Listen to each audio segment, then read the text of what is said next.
Morning friend, আজ শুভ মহালয়া। ভোর 4টের সময় উঠে পড়েছি। উঠে পড়ে আগে রেডিওর মহালয়াটা শুনে নিলাম, তারপরেই আমি টিভি খুলে দিলাম। টিভির মহালয়া দেখতে দেখতে এদিকে দেখি আকাশে আলো ফুটতে শুরু করে দিয়েছে। তারপরেই দেখলাম গাছে গাছে ফুল ফুটেছে, কাগজ ফুল, তারপর হচ্ছে যে মোরগ ঝুটি ফুল, টাইম ফুলগুলো এখনো ফোটেনি, বোতাম ফুল। এদিকে চলে গেলাম এগুলো তোলার পর। তারপর দুধে আলতা ফুল, তারপর টগর ফুল, সব দেখে টেকে সূর্যটাও উঠেছে।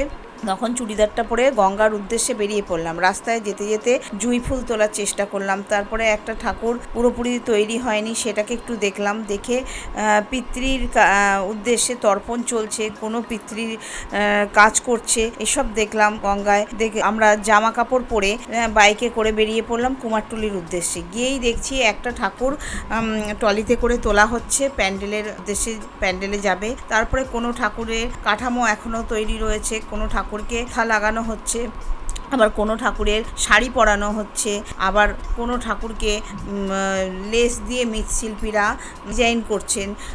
আর মৃৎশিল্পীরা খুবই পরিশ্রম করছেন এবং খুব ব্যস্ততার সহিত পরিশ্রম করছে। তো এই সব দেখলাম দাঁড়িয়ে দাঁড়িয়ে। দেখে আমি আস্তে আস্তে বাড়ির উদ্দেশ্যে চলে আসলাম। তো এই ছিল আজকের মহালয়ার ব্লগ। তোমাদের কাছে কেমন লাগলো একটু কমেন্ট করে জানাবে। আজকের মতো এখানেই টাটা। আবার নেক্সট ভিডিওতে তোমাদের সঙ্গে দেখা হচ্ছে।